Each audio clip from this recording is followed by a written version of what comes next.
Welcome back to Exploring One Piece. This is episode 2 with Professor Arthur Malcolm. I explore One Piece, so you don't have to. Last video we covered devil fruits. This time I want to go into more depth, specifically with Zoans. Zoans, while necessarily being the easiest of the fruits to understand, you gain an animal form, that's about it. They're also the most in-depth and have the most categories within the devil fruit type that they are. Zoans have the most categories of Zoan fruits that exist. There are your basic Zoans, that's 1. You have ancient Zoans, which are 2. Mythical Zoans, which are 3. And artificial Zoan, which is 4. So technically there are 4 types of Zoan fruits you can have, aside from just a basic animal type. One of the oddities about Zoan fruits is that inanimate objects can eat them. Don't know how this works yet. All we know is that Dr. Vegapunk has figured out a technique to do this. We don't know how it happens. Maybe they shove the fruit inside the barrel of a gun. Maybe they slash it up with a sword. We don't really know how it functions yet, but we have seen this in both a sword that ate the elephant fruit, so it stretches really far and its trunk is a sword. And we've seen it with a gun that ate the dog fruit, which is literally just a gun that walks and has a dog face. Is it really that useful? The subclasses, we're going to start with the Ancient Zoan. There's no reason to go over the basic Zoan because those are just animals.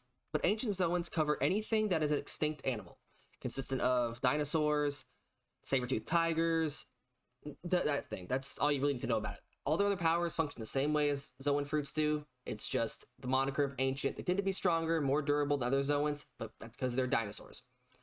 Typically, they're the apex predators. They're pretty terrifying. We've only seen a few in the series, but they tend to be some of the stronger characters. Funny enough, though, there is a type of devil fruit even more rare than Logia's, and that's the Mythical Zoan fruits. Mythical Zoan fruits are any animal that may or may not exist, that aren't ancient, but they're myths, consistent of Marco's phoenix fruit, which turns him into a phoenix. There's Hito Hito fruit, that turns you into a Buddha, that sort of thing. There's a number of fruits these can become.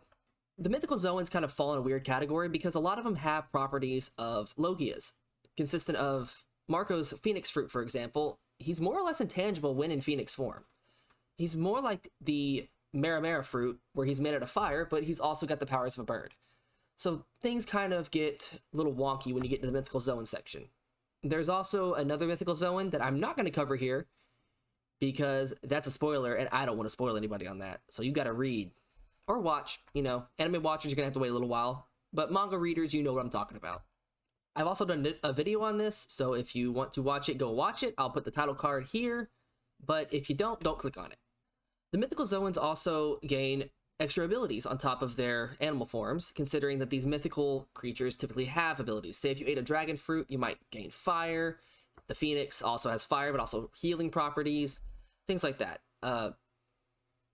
Nine-tailed fox fruit will let you transform into people, because that's what the nine-tailed fox can do. It can illusionary change themselves into illusions of other people. The last type is the artificial Zoan. Artificial Zoan are just what they sound. They're artificial. They were man-made. It's the only fruit they have managed to make as a man-made fruit, and it was created by Dr. Vegapunk. For some reason, Zoan fruits are the only ones they've managed. Typically, we all think that's because the Zoan fruits have a weird thing of having their own soul in them, more or less. They've got their own kind of willpower, and so maybe having to put the soul of an animal inside the fruit was the way they did it. We don't know yet. That's a mystery. But the smile fruits, which is what they're called smiles, have a drawback. Not everyone gets the power. There's only a chance that you will if you eat it. If you don't eat it, then you don't got to worry about it. But if you do eat it and you don't get the powers, the only emotion you can show is happiness. You may feel other emotions, but you can only laugh. It's pretty much torture. We've seen this multiple times in the show. It's awful. And that is why they're called smile fruits, because they bring smiles to everyone's faces who eat them, no matter which way it goes. There's another aspect of devil fruits that I didn't cover last time, and that's called awakening. Awakening is whenever somebody's body and mind finally catch up to the powers of the full devil fruit. Not everybody reaches this. We've only seen a few in the series, but Zoans are the most common. Now, you could debate that Crocodile possibly had awakened his Logia, but we have not technically seen an awakened Logia yet. But Zoan devil fruits, when they awaken, they turn monstrous. And I mean like cuckoo in the brain, going nuts. They look pretty horrifying and monstrous. There's a debate as well that Chopper might have technically awakened his devil fruit by cheating with the Rumple Balls. We don't know yet. That's what I subscribe to. I think that's true. I think Chopper found a cheat way to awaken his devil fruit because it lines up with what we know about awakened Zoans.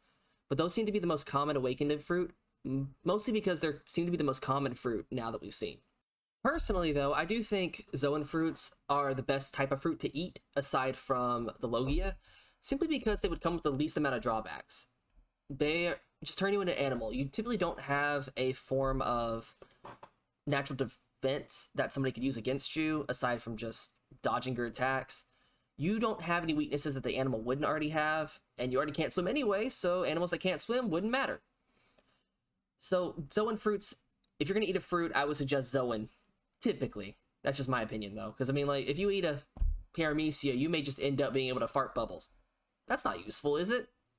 But, you know, being an albatross would be pretty cool. You get wings, you have to fly.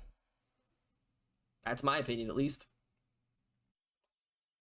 But you tell me, if you had to eat a Zoan devil fruit, what animal do you want to turn into? You can put your comment down below, as well as like the video and subscribe. Please. That's it. That's the video.